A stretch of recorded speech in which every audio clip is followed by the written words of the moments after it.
1 अप्रैल 2025 के बाद बहुत से ऐसे नियम हैं जो बदलने वाले हैं। आप लोग जानते हैं न्यू फाइनेंशियल ईयर इसके चलते स्टार्ट हो जाएगा।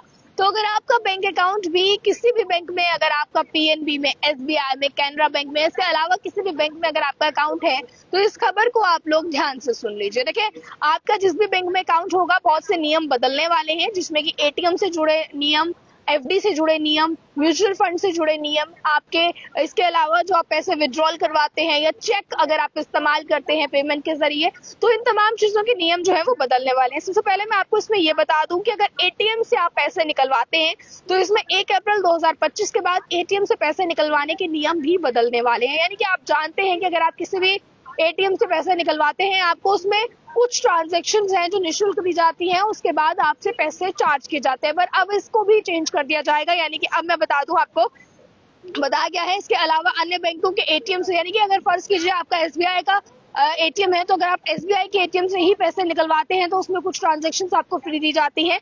इसके अलावा अगर अन्य बैंकों के एटीएम से आप पैसे निकलवाते हैं तो महीने में 3 बार तक आप इसको फ्री में निकलवा सकते हैं। इससे ज्यादा करने पर 20 से 25 रुपए आपको अधिकतम चार्ज इसके लिए अब लग सकता है। अब मैं इसके साथ साथ ये भी बता दूं आपको, इंटरेस्ट रेट की बात की जाए तो उसको लेकर भी ब्याज दरों में बदलाव किया जाएगा। बताया जा रहा है कि जितने भी बैंक हैं, बचत खाते, जितने सेविंग अकाउंट्स अगर है, इसको लेकर फिक्स डिपॉजिट है जो आप अपने सेविंग अकाउंट्स में करवाते हैं, इनके इंटरेस्ट रेट्स को लेकर भी संशोधन किया जाएगा।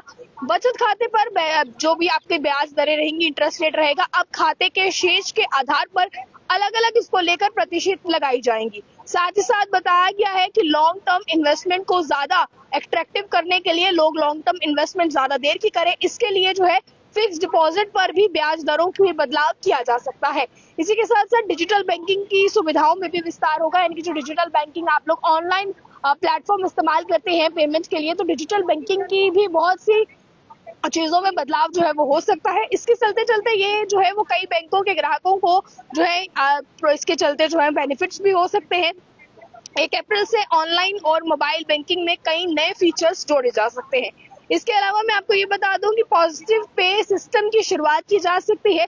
अब ये पॉजिटिव पे सिस्टम क्या है ये मैं आपको बता दूं। लेन देन की सुरक्षा को बढ़ाने के लिए, कि आजकल फ्रॉड लगातार हो रहे हैं, उसको बढ़ाने के लिए पॉजिटिव पे सिस्टम की शुरुआत की जा रही है। अब इसमें जिसमें कि 50,000 रुपए से ज्यादा भुगतान के लिए चेक आप लोगों को जरूरी कर दिया जाएगा। यानी कि अगर आप 50,000 से ज्यादा की ट्रांजैक्शन करना चाहते हैं तो इसके लिए आपको चेक जो है वो जरूरी हो जाएगा। इसमें जितने भी कस्टमर्स हैं, ग्राहक हैं, अपने डिपॉजिट करने के लिए चेक विवरण से है जो वेरीफाई करवाएंगे, जिससे कि आप धोखाधड़ी से बच सकेंगे। इसलिए अगर 50,000 से ज्यादा आप लोग ट्रांजैक्शन करना चाहते हैं तो उसके लिए अब चेक जरूरी कर दिया गया है।